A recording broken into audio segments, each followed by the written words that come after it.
حضرت امام غزالی رحمۃ اللہ علیہ نے اپنی مشہور کتاب احیاء العلوم میں زبان کی 20 آفتیں شمار کی کہ زبان کو آدمی اگر غلط استعمال کرے تو 20 قسم کے یا تو گناہوں میں مبتلا ہوتا ہے یا ایسے کام میں مبتلا ہوتا ہے کہ جو بالآخر گناہ کی طرف چلے جاتے ہیں۔ ان میں گناہوں میں سب سے زیادہ خطرناک اور سب سے زیادہ بری چیز جھوٹ اور غیبت ہے۔ جھوٹ بولنا چاہے مذاق میں ہی کیوں نہ ہو، اس کو رسول کریم سرورت عالم صلی اللہ علیہ وسلم نے سختی کے ساتھ منع فرمایا۔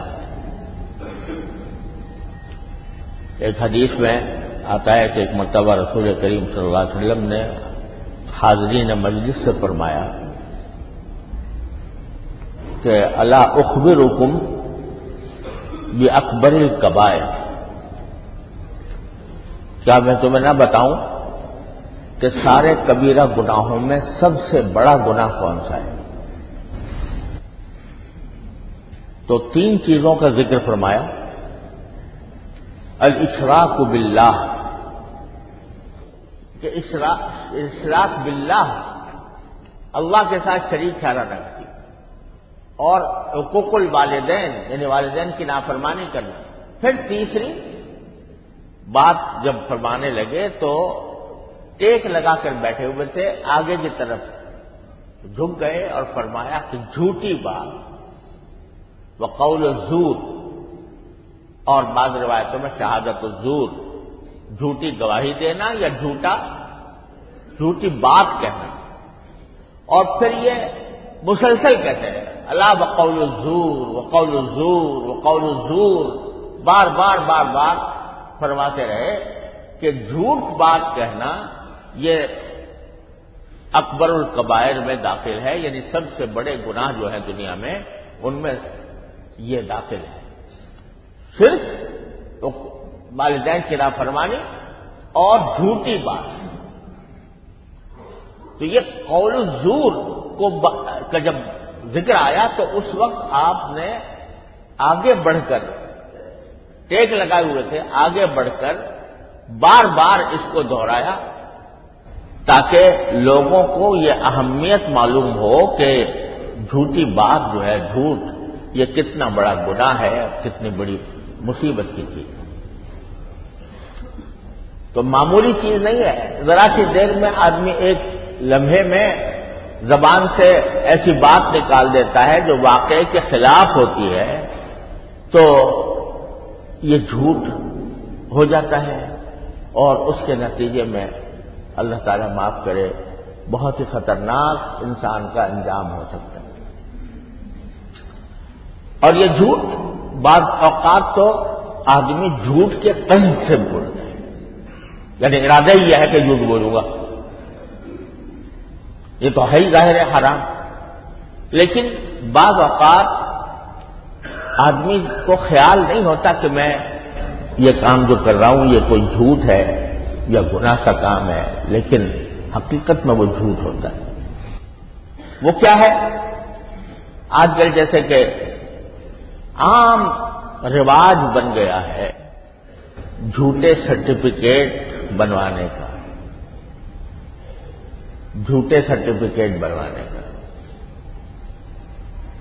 ڈاکٹر سے کسی سرٹیفکیٹ لے لیا کہ بھئی یہ بیمار ہے، حالانکہ بیمار نہیں تھا۔ ایک مرتبہ میرے پاس ایک بڑے متدین آدمی بظاہر، کہ بظاہر متبع سنت نظر آتے تھے، نمازوں کے پابند تھے، صف اول کے پابند تھے، وہ کسی ملک سے میرے پاس آئے ہوئے ملنے کے لیے۔ ایسے ہی میں نے پوچھ لیا کہ بھئی کب تک قیام ہے آپ کا؟ تو کہنے لگے کہ پہلے تو میرا کم ارادہ تھا رہنے کا، لیکن میرے اعزاء اقربا وہ اصرار کر رہے ہیں کہ مزید قیام کروں، تو پھر میں نے اپنا سرٹیفکیٹ بھجوا دیا ہے چھٹی کے لیے، تو وہ امید ہے کہ چند دنوں کے بعد میں چھٹی مل جائے گی تو میں اور قیام کروں۔ تو میں نے پوچھا بھائی کیسے سرٹیفکیٹ؟ کہنے لگے کہ میڈیکل سرٹیفکیٹ۔ کس بات کا؟ کہ میں بیمار ہوں لہذا میری چھٹی میں اضافہ کیا۔ اس طرح انہوں نے کہہ دیا جیسے کوئی بات ہی نہیں ہوئی۔ تو میں نے کہا بھائی یہ آپ نے جو بھیجا سرٹیفکیٹ یا حاصل کیا یہ جائز تھا آپ کے لیے؟ کہنے اس کے بغیر چھٹی نہیں ملتی۔ چھٹی نہیں ملتی تو اس کے نتیجے میں آپ جھوٹا سرٹیفکیٹ بنوائیں۔ تو میں نے پھر ان سے عرض کیا بڑی نرمی کے ساتھ، میں نے کہا بھائی یہ جو آپ نے میڈیکل سرٹیفکیٹ بنوایا دیکھو اس کے اندر کتنے سارے گناہ شامل ہو۔ ایک تو جھوٹ، وہ تو ہے ہی گناہ، پھر جس سے بنوایا اس کو جھوٹ میں مبتلا کیا، اور عام طور سے جو میڈیکل سرٹیفکیٹ بنائے گا یا جھوٹا سرٹیفکیٹ بنائے گا وہ خود للہ فی اللہ تو بناتا نہیں کہ بھائی اللہ میاں کو راضی کرنا ہے لہذا بنا دوں، وہ کچھ نہ کچھ اس کا معاوضہ طلب کرتا ہے۔ تو رشوت، اور پھر یہ تین گناہ ہوئے، خود جھوٹ بولا، دوسرے کو جھوٹ بولنے پر آمادہ کیا، اور اس کو رشوت دی، اور پھر یہ کہ چونکہ جھوٹی رخصت حاصل کی ہے لہذا حقیقت میں وہ غیر حاضری ہوئی، اپنے فرائض سے غیر حاضری ہوئی، اس غیر حاضری کا گناہ الگ، اور اس کی اگر اس چھٹی کی وجہ سے جو آپ کو ان دنوں کی تنخواہ ملی وہ تنخواہ حرام۔ نتیجہ یہ کہ جو تنخواہ ملے گی اس میں اتنا حصہ جتنا کہ غیر حاضر رہے اس کا حرام ہوتا ہے۔ تو اتنے سارے گناہوں کا مجموعہ ہے، تو وہ ان کے حق کا بکا رہ گئے، یعنی بالکل وہ سمجھ رہے تھے کہ یہ تو کوئی مسئلہ ہی نہیں تھا، لیکن تھے مخلص آدمی تو انہوں نے کہا جی میں آج سے توبہ کرتا ہوں، آئندہ ایسی حرکت نہیں کروں۔ تو یہ کتنے ہمارے معاشرے کے اندر یہ فساد جو پھیلا ہوا ہے، جھوٹے بل بنوا لینا، تجارت کے اندر جھوٹے بل بنوا لینا،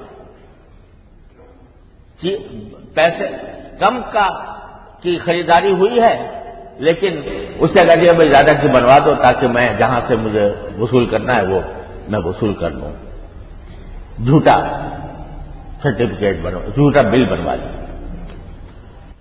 عام ہو گئی ہے یہ بات تجارتوں میں، بعض جگہ مجبوری ہو جاتی ہے، اس میں کوئی شک نہیں ہے، بعض ہمارا نظام اتنا خراب ہے کہ اس کی وجہ سے بعض اوقات مجبور ہو جاتا ہے بندہ۔ تو اس میں بھی یہ بات یاد رکھیں کہ اگر کسی جگہ اپنے آپ کو ظلم سے بچانے کے لیے کوئی آدمی،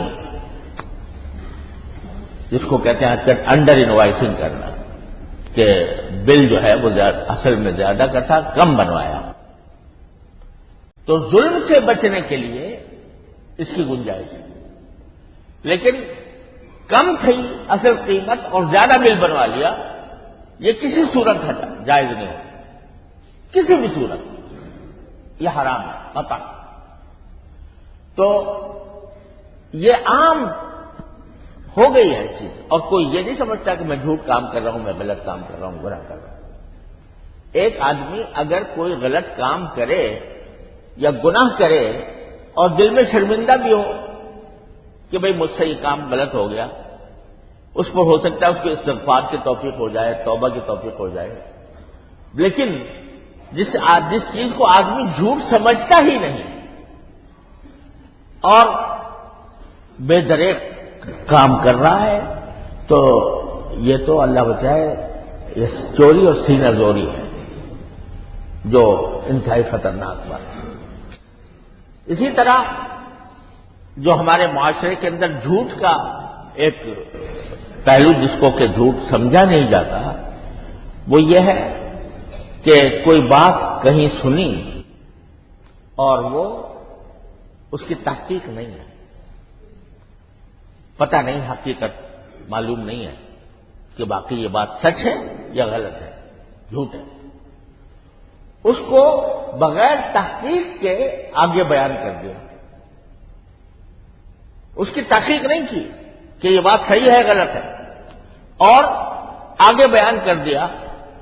اس سے افواہیں پھیلتی ہیں، معاشرے کے اندر بگاڑ پیدا ہوتا ہے، اور رسول کریم صلی اللہ علیہ وسلم نے اس کو بھی جھوٹ قرار دیا۔ کفا بالمرء کذبا ان یحدث بکل ما سمع، انسان کے جھوٹا ہونے کے لیے یہ بات کافی ہے، یعنی یہ بات بھی جھوٹ ہے، جھوٹ کے گناہ میں شامل ہے کہ آدمی جو کوئی بات سنے وہ دوسروں تک نقل کر دے بغیر تحقیق کے۔ قرآن کریم میں اس کے اوپر بڑی سخت ایک طرح سے وعید آئی ہے کہ آپ کوئی بات آپ نے سنی اور ابھی اس کی تحقیق نہیں ہوئی کہ یہ سچی ہے یا جھوٹی ہے، اور اس کو آگے چلتا کر دیا، تو حدیث میں وہ قرآن کریم نے فرمایا کہ اگر کوئی ایسی بات سنی ہو جس کی ابھی تحقیق نہیں ہے تو آپ ان لوگوں تک اس کو پہنچاؤ جو تحقیق کر سکتے ہیں، اور جو تحقیق نہیں کر سکتے ان تک پہنچانا تمہارے لیے جائز نہیں ہے، اس لیے کہ اس سے افواہیں پھیلتی ہیں اور افواہوں کی وجہ سے معاشرے کے اندر بگاڑ آتا ہے۔ تو یہ ایک ایسی چیز ہے، آج کل تو سوشل میڈیا جو ہے اس میں نے تو تباہی مچائی ہوئی ہے، ہر رقب و یابس، ہر قسم کی باتیں جھوٹی سچی تحقیق کے بغیر لوگ ڈال دیتے ہیں، اور دوسرے لوگ جو ہیں اس کو اور آگے چلتا کر دیتے ہیں، تیسروں پر اور آگے چلا جاتے ہیں، پھیل رہی ہیں افواہیں، غلط فہمیاں پھیل رہی ہیں، افواہیں پھیل رہی ہیں، دشمنیاں پیدا ہو رہی ہیں۔ یہ سب اس بات کا نتیجہ ہے کہ رسول کریم سرور دو عالم صلی اللہ علیہ وسلم کے ارشاد سے روگردانی کی گئی ہے کہ جس چیز کی تحقیق نہ ہو اس کو آگے چلتا نہ کرو۔ ہاں تحقیق کر لی اور ثابت ہو گئی تو ٹھیک ہے، اگر ضرورت ہے تو بیان کر دو لوگوں کے سامنے، وہ بھی ضرورت کے وقت، کام کا بلا وجہ بیان کرنے کی تو کوئی ضرورت نہیں۔ تو یہ وہ صورتیں ہیں جھوٹ کی جو ہمارے معاشرے میں بہت زیادہ پھیل چکی ہیں، اور ان کو جھوٹ سمجھا نہیں جاتا، حالانکہ وہ جھوٹ کے اندر داخل ہیں۔ رسول کریم صلی اللہ علیہ وسلم نے ان پر وعید بیان فرمائی۔ تو یہ آدمی کو، جب آدمی کوئی واقعہ بیان کرے تو اس وقت اس کو ذرا سوچنا چاہیے کہ اس میں نے کوئی ایسی بات تو نہیں کہہ دی کہ جو واقعے کے خلاف ہے۔ اسی میں بعض اوقات مبالغہ، بات اتنی سی تھی اور اس کو بڑھا چڑھا کر، زیادہ بڑھا چڑھا کر مبالغہ کر کے پیش کر دیا، جو حقیقت میں اس درجہ نہیں تھا۔ تو وہ مبالغے کے نتیجے میں بھی غلط فہمیاں پھیلتی ہیں، اس سے بھی فساد مچتا ہے۔ مبالغہ بھی یہ بھی ایک طرح سے جھوٹ ہی کا ایک شعبہ ہے۔ بات اتنی تھی، آپ نے اس کو بڑا چڑھا کے کچھ کر دیا، اس میں نمک مرچ لگا دیا اور اس کو آگے چلتا کر دیا۔ تو یہ اس سے لوگوں کو غلط فہمیاں پیدا ہوتی ہیں، غلط فہمیوں کی وجہ سے فساد آتا ہے۔ ایک میرے ساتھ یہ واقعہ پیش آیا کہ ایک مرتبہ میری طبیعت خراب تھی، تو لوگوں نے بیچاروں نے محبت میں کسی نے کہہ دیا بھائی وہ بیمار ہے تو اس کے لیے دعا کرو. اب جس نے سنا اس نے کہہ دیا بہت بیمار ہے. بہت کا لفظ اپنی طرف سے اضافہ کر دیا. اب جب بہت بیمار سنا تو کسی نے سوچا ہوگا بھائی جب بہت بیمار ہے تو پھر ضرور ہسپتال میں داخل ہوا ہوگا. تو وہ آگے چلا کہ جی وہ بہت بیمار ہے اور ہسپتال میں داخل. اب جناب ساری خبر کہیں سے کہیں پہنچ گئی. یہ کیا ہوا؟ ایک لفظ کا اضافہ مبالغے کے طور. اس مبالغے نے کہاں سے کہاں بات پہنچا دی. تو یہ بات کرتے ہوئے آدمی جیسے بزرگوں نے کہا ہے پہلے تولو پھر بولو. جو لفظ زبان سے نکال رہے ہو وہ لفظ کہیں ایسا تو نہیں ہے کہ واقعے سے آگے بڑھا ہوا ہو مبالغہ کرنے والا.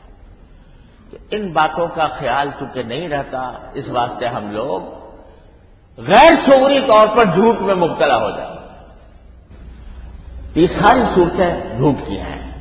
واحد راستہ اس کا یہی ہے کہ پہلے سوچو کہ میں کیا کہہ رہا ہوں اور واقعے کے کتنا وہ مطابق.